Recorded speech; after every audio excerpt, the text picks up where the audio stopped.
அப்போஸ்தலனாகிய பவுல் சொன்ன சில ஆலோசனைகளை தவறாக புரிந்து கொண்டு ஒருவர் பேச வேண்டும், 2 பேர் பேச வேண்டும், அல்லது 3 பேர் பேச வேண்டும் என்றும் எழுதப்பட்டிருக்கிறது. ஆனால் இது சபையாக கூடி வந்த ஒரு இடம்.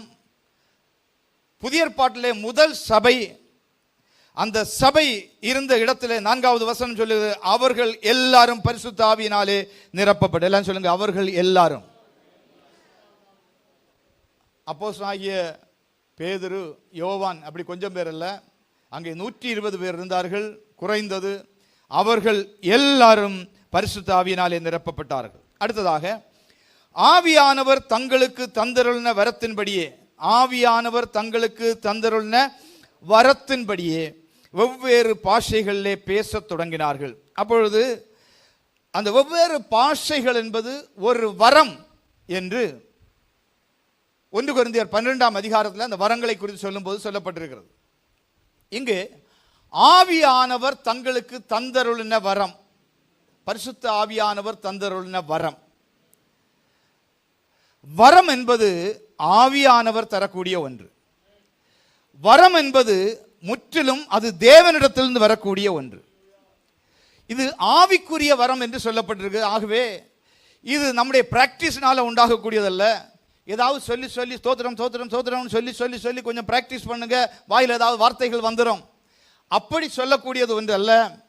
இங்கு சொல்லப்பட்ட அந்நிய பாஷையின் வரம், பற்பல பாஷைகளை பேசக்கூடிய வரம் ஆவியானவரால் கொடுக்கப்பட்டது. வேதாகமத்தில் சொல்லப்பட்டுள்ள எல்லா வரங்களும் பரிசுத்த ஆவியானவரால் கொடுக்கப்பட்டது. அது முழுவதும் தெய்வீகமானது. அது ஒருவருடைய திறமை, அவர் பிராக்டிஸ் பண்றதுனால வரக்கூடிய தாளந்து போன்றது அல்ல. வரம் என்பது தேவன் இலவசமாக கொடுக்கக்கூடிய ஒன்று. ஹல்லேலூயா. அதுக்காக நம்ம முயற்சி பண்ண, எப்படி முயற்சி பண்ணணும்? ஆண்டவருடைய சமூகத்தில் காத்திருக்கணும், ஜெபிக்கணும். இந்த வரத்தை பெற்றுக்கொள்ளும் முன்னதாக 10 நாளைக்கு முன்னதாக அவருக்கு காத்திருக்கும்படியாக அங்கே பரிசுத்த ஆண்டவர் இயேசு கிறிஸ்து சொன்னார், நீங்கள் எருசலேமிலே சென்று அந்த உங்களுக்கு வாக்குத்தத்தம் பண்ணப்பட்ட அந்த பரிசுத்த ஆவியானவரை பெற்றுக்கொள்ளும் வரைக்கும் நீங்கள் எருசலேமிலே காத்திருங்கள் என்று சொன்னார். அவர்கள் ஜெபத்திலும் வேண்டுதலிலும் தரித்திருந்தார்கள் என்று வேதம் சொல்லுகிறது. ஒரு மனதோடு கூட. அப்படி அவர்கள் ஜெபத்திலும் வேண்டுதலிலும் தரித்திருந்த போது பரிசுத்த ஆவியானவர் ஊற்றப்பட்டார். அவர்கள் எல்லாரும் அந்நிய பாஷைகளிலே பேசினார்கள். ஹல்லேலூயா.